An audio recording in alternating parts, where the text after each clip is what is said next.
Well, welcome back in downtown Macon. You can see we are still sealing the sunset. Just think, like a month ago, it was completely dark at this point. So days just continue to get a little bit longer out there. That being said, the vernal equinox, not until I want to say, what is it, March 21st, something like that. So we still got a ways to go before we reach that day of equal day and equal night. It is also a little chilly out there. We're starting to get into the 40s around the region. Nothing to fall on the radar, and that should remain the case as we go through tonight and into tomorrow. Topped off at 57 today, woke up at 30. Both of those are below the average, but at least we're starting to get closer in regards to the highs, and we should actually be there tomorrow. But first we got to get through this evening, and you can see there's still a few clouds out there, and temperatures are mainly staying in the 40s through the supper time hours, but getting into those 30s as we push towards midnight. And I do think we are going to be down around just below the freezing point again. In fact, the northern half of the region will probably have less clouds than last night, so maybe be a degree or two colder. We got down to 30.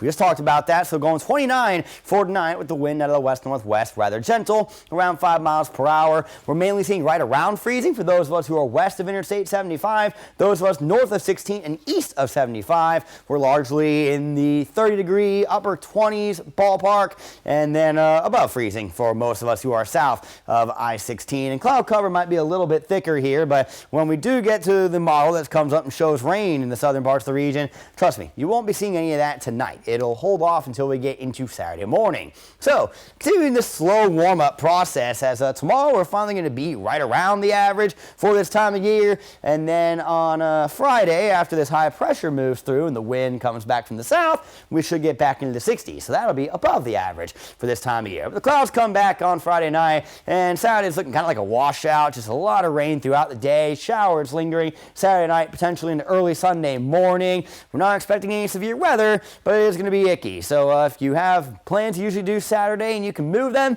definitely suggest doing that. As you can see, the wind, not too much of that as we go into tonight. Here's the clouds, and this is I was talking about earlier where you're seeing these brief little rain chances. It's going to stay to the south of the region. If we say at all, it might graze into like Crisp County or Wilcox County, but confidence very low there.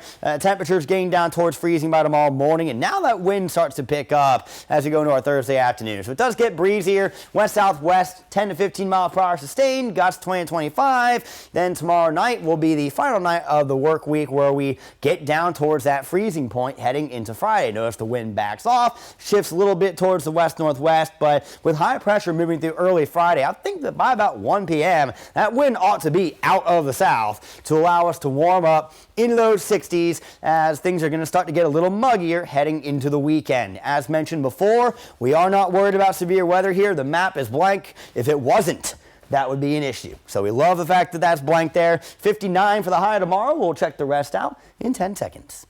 I mean, we know it's going to be in the upper 50s tomorrow. A couple low 60s out there. The warmest day of the week is Friday, guys. That is the only day really where we're expected to be above average. We got a couple nights above average as well. But heading into next week, it does get colder after the rain. A lot of wind on Sunday. But when it comes to winter weather chances next week, those are still very, very much up in the air. I need to see more consistency with the models before I'm like, yeah, we have a good chance.